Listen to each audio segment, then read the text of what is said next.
estas identidades no provienen de mundos extraterrestres o qué sé yo, vienen de otras dimensiones entonces.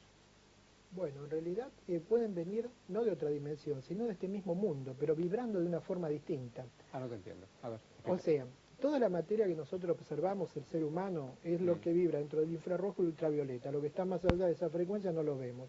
Entonces, estos seres pueden estar vibrando en una frecuencia distinta a la que el ser humano observa. Sí, cierto. Entonces, pueden estar cerca nuestro y no los vemos. De hecho, los neomitos, como hemos visto hace un rato en sus fotografías, o esos duendecillos que aparecen, no son extraterrestres, son formas de vida del planeta Tierra. ¿Y por qué lo ven los pibes y no los chicos? Y no los adultos. Es una buena pregunta porque es muy interesante cuando vos preguntaste por qué gente lo ve y por gente no lo ve. Ajá. Nosotros, al estudiar este fenómeno, es como un fenómeno físico-perceptivo.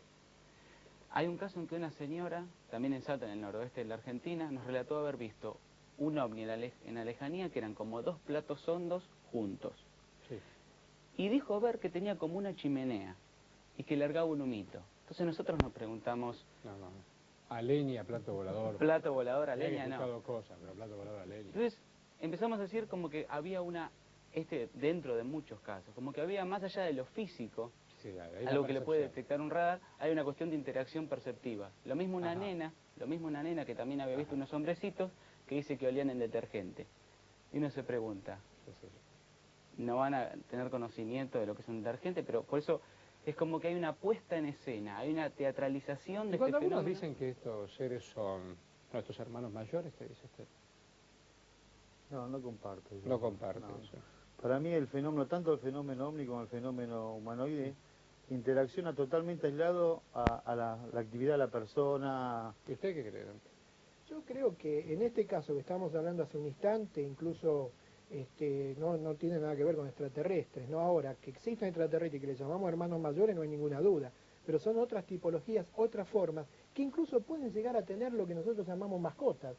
Por ejemplo, hay casos que se han observado... ¿Mascota? Sí, mascotas. Lo que nosotros ¿Un duende es una mascota, un extraterrestre? No, en este caso el duende puede ser una forma de vida del planeta Tierra, pero hay seres pequeñitos que son fotografiados muy cerca de seres extraterrestres que son formas de vida primordiales, no son formas de vida con un desarrollo tecnológico avanzado, son formas de vida inteligentes, sí, pero primordiales. Entonces estos seres pueden traer, y en algunos casos se han observado, formas de vida extrañas al lado de ellos, como pequeñas mascotas que acompañan a estos seres extraterrestres en sus viajes interestelares. ¿Se acordaba del Señor de los Anillos?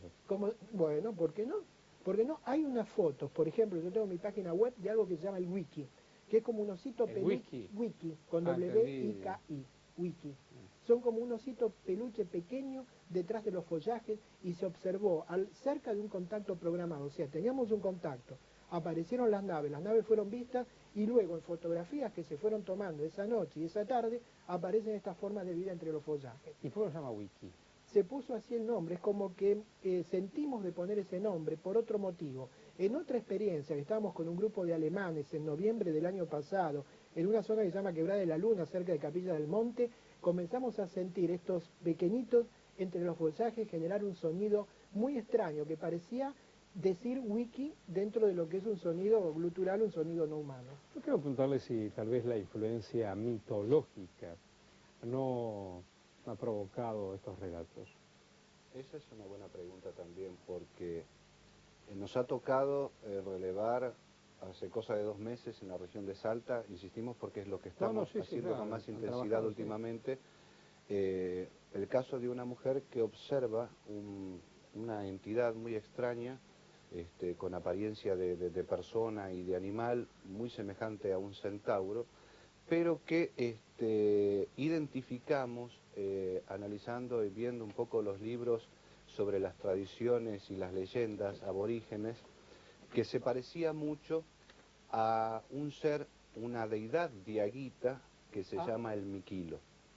El Miquilo, que es una deidad que propicia la humedad, la lluvia, y que bueno, está en concordancia con la aparición de otros seres mitológicos que, investigando el caso, porque no se trata de decir si vio o no vio, o decir es tal cosa o tal otra, nos damos cuenta que el testimonio es creíble. Incluso después de nosotros fue la policía e hizo un identikit de la figura que se observó, y nosotros nos preguntamos a partir de esto y a partir de otras evidencias, obviamente, si realmente la leyenda está hablando de la imaginación de las antiguas comunidades aborígenes o realmente están basadas sobre hechos concretos. Diana Cheli puede darnos una explicación en esta relación de gnomos, duendes y seres extraterrestres. La relación que existe, digamos, de todos estos seres mitológicos con el fenómeno ovni es bastante. En sí, desde el punto de vista que para mí hay mucha confusión, digamos. Hay muchos seres que se han visto de repente que no son para nada extraterrestres, sino son intraterrestres. Mis investigaciones, la gente que pudo haber visto o haber sido abducida, no tiene nada que ver con el fenómeno de, digamos, los bajitos verdes o marrones, y sí con la gente alta y con mucha luz. Para mí a eso lo adjudicaría a que sean extraterrestres. Estos seres pertenecen a otra dimensión, ¿no es cierto?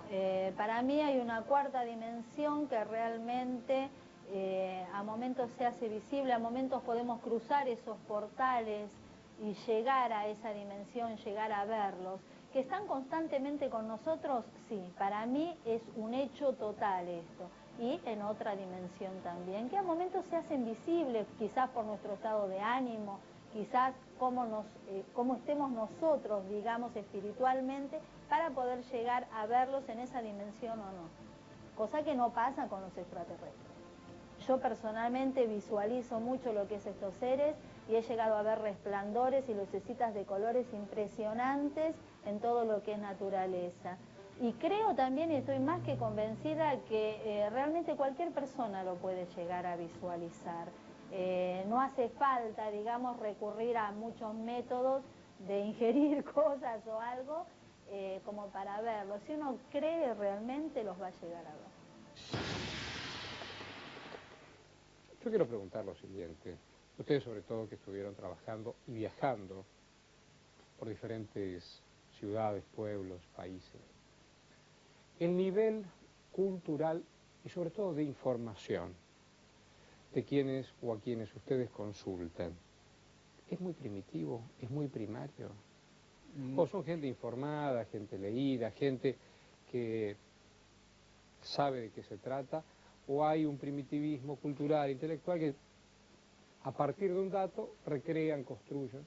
Vos sabés, Horacio, que creo que hay un conocimiento cultural que es ancestral de los pueblos americanos. Se van pasando... Que claro, este es un conocimiento que lo ha tenido la humanidad desde siempre. Entonces, por ahí niños que no saben leer o escribir, en medio de una tribu, en medio de una selva, tienen hasta un cierto diálogo con estas entidades que existen.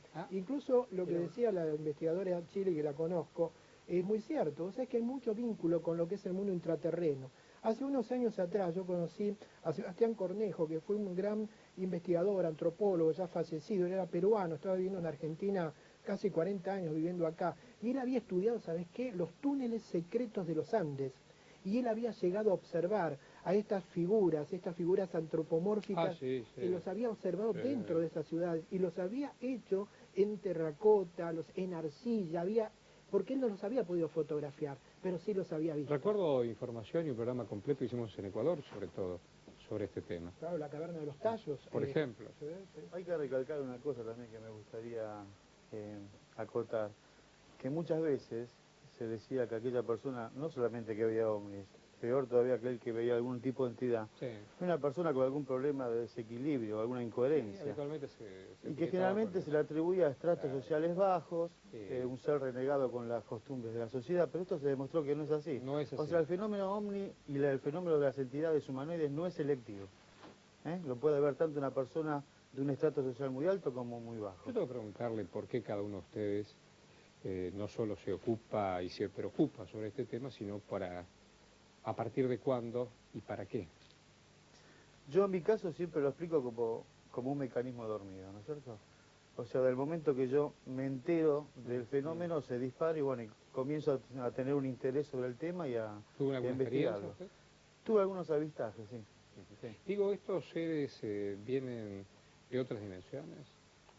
Bueno, sobre todo los duendes, los gnomos. Este es el problema. Nosotros estamos por ahí haciendo una diversificación o poniendo cada fenómeno en un compartimiento estanco, y por ahí nos equivocamos enormemente. Claro. Porque tenemos que observar todo este fenómeno, porque es muy fácil, bueno, yo admiro la certeza de algunas personas cuando refieren a que vienen de tal lado o vienen de tal otro, o hacen tal cosa, o están constituidas tal cosa, o comen tal otra.